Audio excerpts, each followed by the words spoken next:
Yo, halo semuanya, balik lagi sama gue Kryptono. Jadi di video kali ini Kryptono akan membahas market ya.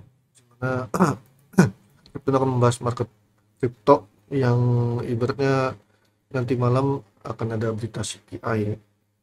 Oke, sebelum video ini dimulai jangan lupa diberi subscribe, like, comment, share dan kita akan membahasnya. So, dimana sini Bitcoin terkoreksi ya sampai harga 100 ribu ya, 100 ribu ya, 100.800 ya. Dan sekarang ibaratnya rebound tapi masih merah hari ini.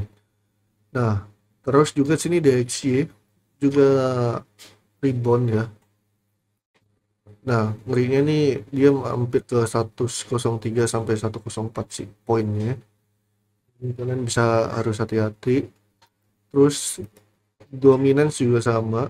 Nah, ngerinya ini balik lagi ke 5,07%. Nah, Bitcoin dominance pun juga sama ya, rebound kemungkinan besar nggak nyampe 63, ibaratnya bisa aja dia nyantolin 63% terus lanjut lagi ke bawah, atau enggak dia lanjut lagi ke atas sampai 66% untuk masuk range ya. Itu yang ibaratnya masih gua khawatirkan guys ya. Jadi bisa dibilang ya masih ada satu kali pump untuk dominance kemungkinan besar. Kalau enggak ada satu kali pump kita melihat dead cat bounce doang, ya kan, naik habis itu tapi turun lagi. Nah, sini untuk Ethereum pastinya harusnya retest sih ya. Kemungkinan besar sih retestnya di kisaran harga ini sih besar terjadi nih guys, di sini di 2100 sampai 2200 lah range tersebut. Nah, kalau Bitcoin ini kemungkinan besar ini eh, bingung. Ibaratnya kenaikannya ataupun penurunan itu bingung, range-nya range bingung. Jadi yang ambil alih itu dominance, DXY dan USDT dominance. Dan kemungkinan besar altcoin pasti akan tergerus, guys.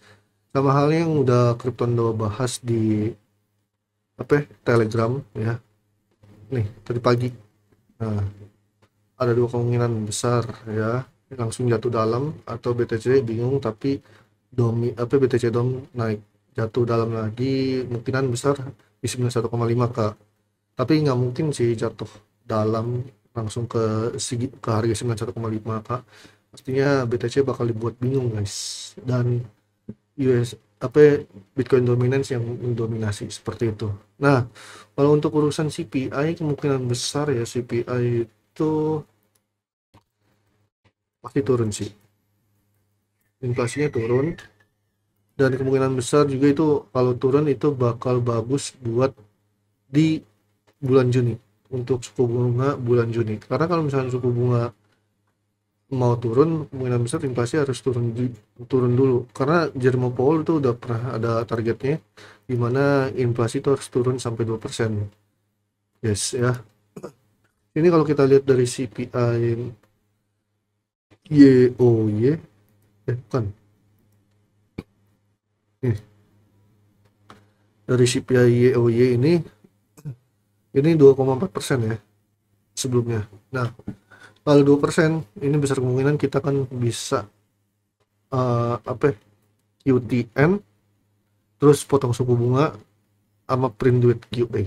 Nah, itu guys. Kuncinya di situ. Intinya inflasi turun itu bagus.